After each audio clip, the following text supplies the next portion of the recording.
Hello everyone, today topic is bond angle. आज हम जिस टॉपिक का डिस्कस करेंगे वो होगा बॉन्ड एंगल। ये बॉन्ड पैरामीटर्स के अंदर हमने लास्ट में डिस्कस किए थे आपके बारे में, यहाँ पर को बॉन्ड लेंथ का डिस्कस किया था। आज हम बॉन्ड एंगल की बात करेंगे, ठीक है, और इसके अंदर जो भी पैरामीटर आते हैं उसका भी डिस्कस किया जाएगा। तो आपका जो बॉन्ड एंगल है वो क्या होता है, इसको डिफाइन करते हैं। देखिए कह रहा है it is defined as the angle between the orbital containing bonding electron pairs around the central atom in a molecule oblique complex ion. Bond angle is expressed in degree which can be experimentally determined by spectroscopy method. देखिए क्या कह रहा है, bond angle क्या है, जो दो orbital होते हैं, जैसे आपने कह रहे हैं ना, the angle between the orbital containing bonding electron pair से। जैसे आप इस एग्जांपल को आप देखेंगे, S2 का एग्जांपल देख रहे हैं, तो S2 में आप देख रहे हैं तो बॉन्डिंग इलेक्ट्रॉन, आप बॉन्डिंग इलेक्ट्रॉन की बात करें जो बॉन्ड बना रहे हैं। जैसे आपको देख रहे हैं ना, कोवेलेंट बॉन्ड बना हुआ है, सिंगल बॉन्ड, तो इनके बीच का जो एंगल होता है इसे हम क्या कहते हैं, बॉन्ड एंगल कहते हैं। तो ये कह रहा था angle between the orbital containing bonding electron pair around the central atom in a molecule oblique complex ion. ये जो कॉम्प्लेक्स आयन है, जो बॉन्डिंग एटम के बीच में जो क्या बनता है, बीच में जो बॉन्ड बनता है, उसे हम बोलते हैं बॉन्ड एंगल बोलते हैं, ठीक है। तो ये बॉन्ड एंगल है। Bond angle is expressed in degree. इसको किसमें एक्सप्रेस किया जाता है, डिग्री में किया जाता है। और इसको निकालने का तरीका सिर्फ एक्सपेरिमेंट के थ्रू, यानी कि स्पेक्ट्रोस्कोपिक मेथड के थ्रू ही आप इसको निकाल सकते हैं, ठीक है। It gives some idea regarding the distribution of orbital around the central atom. इसका फायदा क्या है, तो ये जो आपका मैंने क्या बताया, जो आपका ये बॉन्ड एंगल है, क्या आइडिया देता है, it gives some idea regarding the distribution of orbital around the central atom in a molecule oblique complex ion and hence it helps to determining the shape. सबसे बड़ा इसका यूज क्या है, सबसे बड़ा यूज इसका ये है कि ये आपका मॉलिक्यूल के शेप के बारे में हमें क्या देता है, नॉलेज देता है, ठीक है ना।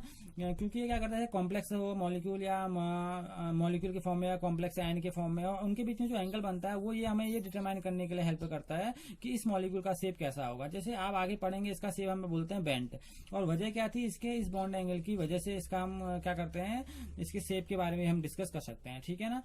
तो यहाँ पर आपको S2 दिखाया गया, ऐसे आप CH4 का एंगल आपने पढ़ा है, आप बोलते हैं टेट्राहेड्रल बोलते हैं। मैंने क्लास 10th में पढ़ा था कि टेट्रावैलेंट होने के बाद क्या हो गया था, वो टेट्राहेड्रल एंगल हो गया था, उसका एंगल 109.28 डिग्री। तो वहां पर जो बातें निकल के आई वो किसके लिए आती है, उसके शेप को डिटरमाइन करने के लिए भी आती है। तो बॉन्ड एंगल क्या है, बॉन्ड एंगल आप जानते हैं, तो बॉन्डिंग इलेक्ट्रॉन पेयर्स के बीच में जो एंगल बनता है उसे हम क्या बोलते हैं, बॉन्ड एंगल कहते हैं, ठीक है ना। और वो किसके आप देख ही रहे हैं, सेंटर मेटल आयन से अटैच है दोनों बॉन्ड आपके, और उनके बीच में जो एंगल बन रहा है वो क्या है, बॉन्ड एंगल है, ठीक है। अब जो इसका नेक्स्ट टॉपिक है उसका डिस्कस करते हैं। एक और बॉन्ड पैरामीटर, उसे हम बोलते हैं बॉन्ड इंथैल्पी। तो आप देखिए बॉन्ड इंथैल्पी क्या है, it is defined as the amount of energy to break one mole of bond at a particular type between two atoms in a gaseous state. बहुत सिंपल, अगर ये कह रहा है कि it is defined as the amount of energy required to break one mole of a bonds. आपको कोई bond break करना है, ठीक है ना, उसको ब्रेक करने के लिए जितनी अमाउंट की एनर्जी की जरूरत पड़ती है उसे हम क्या कहते हैं, बॉन्ड इंथैल्पी बोलते हैं, ठीक है ना। और इसको बुलाया जाता है बॉन्ड डिसोसिएशन इंथैल्पी के नाम से भी इसको बुलाया जाता है, और इसकी जो यूनिट है उसे बुलाया जाता है किलो जूल पर मोल। तो कह रहा है it is defined as the amount of energy required to break one mole of bond at a particular type between two atoms in a gaseous state is known as bond enthalpy, ठीक है। Unit मैंने बता दिया आपको। जैसे आपको example दे रखा है HH का दे रखा है, HH बॉन्ड इंथैल्पी इन हाइड्रोजन मॉलिक्यूल की, HH बॉन्ड इंथैल्पी कितनी है, 435.8 किलो जूल पर मोल। अब अगर आपको उसको दिखाना है कि इसकी बॉन्ड एंथैल्पी, देखो कैसे है, S2 हमने क्या कर दिया, इसको S2 गैसियस था, हमने क्या कर दिया, इसको डिसोसिएट कर दिया हमने। इसमें इसके एक मोल का हमने बोला, एक मोल बॉन्ड को तोड़ने के लिए जितनी एनर्जी की जरूरत पड़ती है वो क्या कहलाती है, बॉन्ड एंथैल्पी कहलाती है। अब हमने इसे ब्रेक डाउन कर दिया, तो एक हाइड्रोजन अलग हो गया, दूसरा हाइड्रोजन अलग हो गया, तो इसे अलग करने में, इसको ब्रेक डाउन करने में कितनी एनर्जी की जरूरत पड़ी, वो पड़ी 435.8 किलो जूल। तो इसे बोला जाता है आपका किलो जूल पर मोल, इसे बोला जाता है बॉन्ड इंथैल्पी, ठीक है। अब कह रहा है similarly the bond enthalpy for molecules containing multiple bonds. अब जिनके पास मल्टीपल बॉन्ड है उनके लिए, जैसे कि O2 N2, O2 के पास डबल बॉन्ड होता है, N2 के पास ट्रिपल बॉन्ड होता है, तो उनके लिए क्या होगा, उनके लिए भी वही चीज होगा। आपको उनको ब्रेक करने के लिए क्या करनी पड़ेगी, वही इंथैल्पी देनी पड़ेगी उनको तोड़ने के लिए। तो वहां पर इंथैल्पी कितनी होती है, ऑक्सीजन के केस में 498 किलो जूल पर मोल, नाइट्रोजन के केस में कितनी होती है, 946। क्यों, इस वजह से, इसलिए क्योंकि सिंगल बॉन्ड को तोड़ने के लिए बॉन्ड इंथैल्पी कम की जरूरत पड़ती है, डबल बॉन्ड को थोड़ा ज्यादा, और ट्रिपल बॉन्ड के लिए बॉन्ड डिसोसिएशन इंथैल्पी यानी कि बॉन्ड इंथैल्पी की जरूरत बहुत ज्यादा पड़ती है। तो यहाँ पर से आपको एक नया आइडिया मिल रहा होगा, अगर आपके पास ट्रिपल बॉन्ड है तो वहां पर को बॉन्ड इंथैल्पी की जरूरत ज्यादा है, डबल बॉन्ड के लिए कम है, और सिंगल बॉन्ड के लिए बहुत कम है, ठीक है ना। वही बात है, अगर सपोज के लिए आपके पास आप बोल सकते हैं कि आपके पास कोई एक लकड़ी का टुकड़ा एक आप तोड़ दिया आपने, दो तोड़ने में और ज्यादा आपको पावर लगेगी, और 3 आपने 3 टुकड़े रख दिए तो उसे तोड़ने में और ज्यादा जरूरत पड़ेगी एनर्जी की। तो वही चीज इसमें भी है बॉन्ड को करने के लिए। तो it is important to that larger the bond dissociation enthalpy, जितनी बॉन्ड डिसोसिएशन इन थेरेपी ज्यादा होगी stronger will be the bond in the molecule. तो बॉन्ड का जो मॉलिक्यूल जो बॉन्ड बना रहा होगा वो भी उतना ही क्या होगा, स्ट्रॉन्गर होगा। वो क्या कर रहा है, it is important as the larger the bond dissociation enthalpy, जितनी बॉन्ड डिसोसिएशन इन थेरेपी ज्यादा होगी उतना ही आपका बॉन्ड क्या होगा, स्ट्रॉन्ग होगा। ठीक है ना। For a heteronuclear diatomic molecule, माना आपके पास हेट्रो मतलब अब आपने एक ऐसा एटम, दो ऐसे एटम आपने जोड़ दिए जिसमें क्या हो, इलेक्ट्रोनेगेटिविटी का डिफरेंस हो, जैसे HCl। अब आपने इसे ब्रेक डाउन किया, कैसे टूटा हो, H और Cl में। अब इसको तोड़ने में कितनी एनर्जी की जरूरत पड़ रही है, 431 किलो जूल पर मोल। ठीक है ना। तो इसमें एनर्जी की आप देखिए कम जरूरत पड़ रही है, और वहां देखे थे होमो के लिए एक जैसे एटम के लिए एनर्जी की जरूरत ज्यादा पड़ रही थी। तो कह रहा है इन case of poly atomic molecule the measurement of bond strength is more complicated. अगर आप पॉली एटमिक की बात करें, पॉली मतलब एक से ज्यादा, जहां पर कोई एटम जुड़े हुए हैं, बहुत सारे एटम जुड़े हुए हैं, अगर इसकी बात आप करेंगे, वहां पर कोई बॉन्ड स्ट्रेंथ की बात करेंगे तो थोड़ा कॉम्प्लिकेटेड केस हो जाता है वो। ठीक है ना।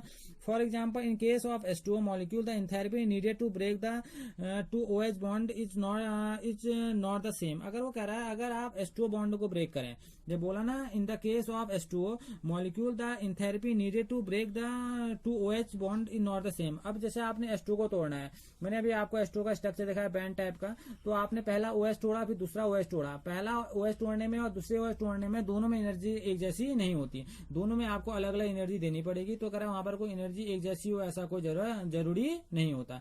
तो पॉली एटॉमिक आयन के लिए बॉन्ड डिसोसिएशन एंथैल्पी की वैल्यू एक जैसी नहीं होती। ठीक है ना। तो ये क्या है, इनकी बॉन्ड डिसोसिएशन एंथैल्पी की बात मैंने की आपसे कि बॉन्ड डिसोसिएशन एंथैल्पी क्या होती है। ओके।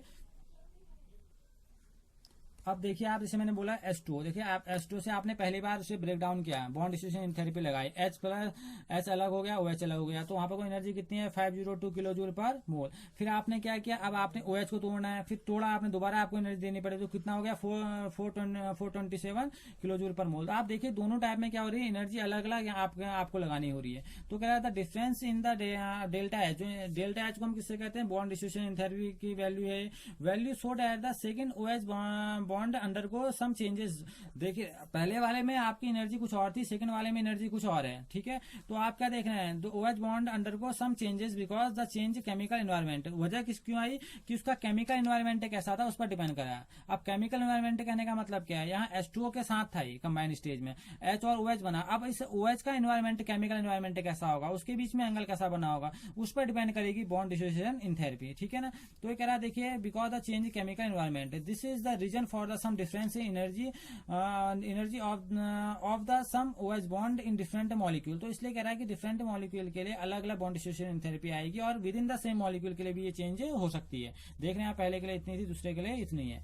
तो कह रहा है इन different molecule like C2H5OH ethanol and water, अगर आप देखेंगे तो दोनों के अलग होगी। Therefore in polyatomic molecules the term, अब वहां पर को आप कैसे निकालेंगे, तो वहां पर कोई वर्ड आता से बोला जाता है मीन और average bond in therapy is used. वहां पर को आप एवरेज निकाल देंगे, एक्यूरेट तो नहीं, वहां पर आपको एवरेज निकालना होगा। तो it is obtained by dividing total bond dissociation enthalpy by the number of bond broken as explain. देखिए एवरेज में क्या होगा, अब मैंने आपने H2O की निकालनी है, एवरेज कितनी बॉन्ड डिसोसिएशन इन थेरेपी लगी होगी, आप पहले वाली भी लेंगे, आप सेकंड वाली भी लेंगे, बाय 2 कर देंगे, तो एवरेज टोटल इसकी आप बोल सकते हैं कि H2O के मॉलिक्यूल को ब्रेक करने के लिए आपको कितनी एनर्जी देनी पड़ती है, आपको देनी पड़ती है 46.5 किलो जूल पर मोल। तो आपको वहां पर कोई एवरेज निकालनी पड़ेगी जहां पर कोई इस टाइप का डिफरेंस आएगा। ठीक है ना। तो ये एक हमारा कौन सा टॉपिक था, ये हमारा था बॉन्ड इन थेरेपी वाला टॉपिक।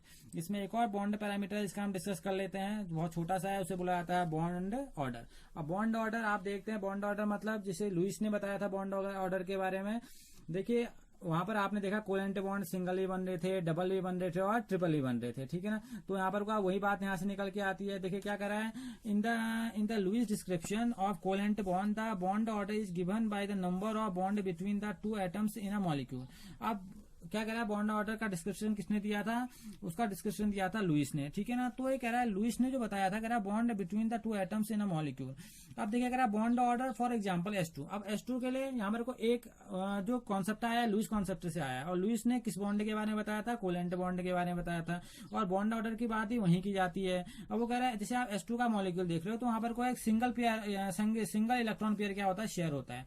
तो इसका मतलब है उनके बीच में जो बॉन्ड होगा वो क्या होगा, सिंगल बॉन्ड होगा। अब O2 में क्या होता है, 2 इलेक्ट्रॉन पेयर क्या करते हैं, शेयर करते हैं, तो उनके बीच में जो बॉन्ड बनेगा क्या होगा, वो आपका डबल बॉन्ड होगा। नाइट्रोजन में 3 करते हैं इलेक्ट्रॉन पेयर शेयर, तो उनके बीच का एंगल क्या होता है, N ट्रिपल बॉन्ड N, तो वहां पर को बॉन्ड ऑर्डर क्या होगा, 3 होगा। ऐसे ही अगर आप CO को देख लें, तो उसमें 3 इलेक्ट्रॉन पेयर क्या करते हैं, शेयर करते हैं, तो उनके बीच में बॉन्ड ऑर्डर क्या होगा, कार्बन मोनोऑक्साइड के बीच में 3 होगा। तो ये आपका क्या है, बॉन्ड ऑर्डर है, ठीक है। आप कह रहे हैं iso electronic molecule and ions have identical bond order, लेकिन आइसो इलेक्ट्रॉनिक जिनके इलेक्ट्रॉन एक जैसे होते हैं, जिन मॉलिक्यूल्स के इलेक्ट्रॉन एक जैसे होते हैं, या जो आयंस के फॉर्म में होते हैं, ठीक है ना, हैव आइडेंटिकल बॉन्ड ऑर्डर, उनके बॉन्ड ऑर्डर क्या होते हैं, आइडेंटिकल होते हैं, एक जैसे होते हैं। For example F2 and O2 minus, जैसे आप O2 माइनस 2 देखेंगे तो उनका बॉन्ड ऑर्डर दोनों का क्या होगा, एक ही होगा, 1 होगा, ठीक है ना, क्योंकि आयनिक है, और आयनिक कंपाउंड्स के क्या होते हैं, आयनिक मॉलिक्यूल के क्या होते हैं, बॉन्ड ऑर्डर एक जैसे होते हैं। जैसे आपने N2 देख लिया, CO देख लिया, NO प्लस देख लिया, इन सब के बॉन्ड ऑर्डर 3 होते हैं।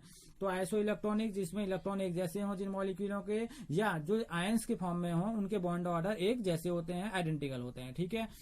तो ये है आपका क्या, इसको हम बोल सकते हैं बॉन्ड ऑर्डर, ठीक है ना। तो बॉन्ड ऑर्डर जैसे यहाँ पर एक चीज और बताई गई, general correlation useful for the understanding the stability of molecule is there with increase the bond order. जितना जितना बॉन्ड ऑर्डर आपका बढ़ेगा, बॉन्ड इंथेरेपी इंक्रीजेज, उतनी बॉन्ड इंथेरेपी बढ़ेगी, एंड बॉन्ड लेंथ डिक्रीजेज, और बॉन्ड लेंथ क्या होगी, डिक्रीज होगी। तो एक इन तीनों से पढ़ के हमें एक आइडिया आया यहाँ से। वो आइडिया क्या आया, वो कह रहा है अगर हमें स्टेबिलिटी की बात करनी है, understanding the stability of molecules, अगर हम मॉलिक्यूल की स्टेबिलिटी की बात कर रहे हैं, तो हम किसकी बात कर रहे हैं, कह रहा है is that with increase the bond order, जितना बॉन्ड ऑर्डर इंक्रीज होगा, बॉन्ड इंथेरेपी इंक्रीज है, उतनी बॉन्ड इंथेरेपी क्या होगी, बढ़ेगी, उतनी बॉन्ड एनर्जी बढ़ेगी, क्योंकि जितना बॉन्ड ऑर्डर सिंगल से डबल में गया, डबल से ट्रिपल में गया, उतनी उसकी बॉन्ड इंथेरेपी इंक्रीज हुई, एंड बॉन्ड लेंथ डिक्रीज, और उतनी उसकी बॉन्ड लेंथ डिक्रीज होती चल जाएगी, छोटी होती चली जाएगी, क्योंकि सिंगल बॉन्ड बड़ा होगा, डबल और छोटा, ट्रिपल और, वही बात यहाँ पर वो कह रहा हो, ठीक है। तो यहाँ पर देख लीजिए आप, बॉन्ड लेंथ क्या हो जाएगी, डिक्रीज हो जाएगी, ओके। तो ये कंक्लूजन निकला जो हमने अभी तक पढ़ा, बॉन्ड इंथेरेपी के बारे में, बॉन्ड ऑर्डर के बारे में, बॉन्ड लेंथ के बारे में, तो ये क्या था, ये कंक्लूजन था, ठीक है ना। ये थे इनके बॉन्ड पैरामीटर्स, हमने इनकी डिस्कस किया। अपने अब नेक्स्ट लेक्चर में बात करेंगे रेजोनेटिंग स्ट्रक्चर की, ओके, थैंक यू।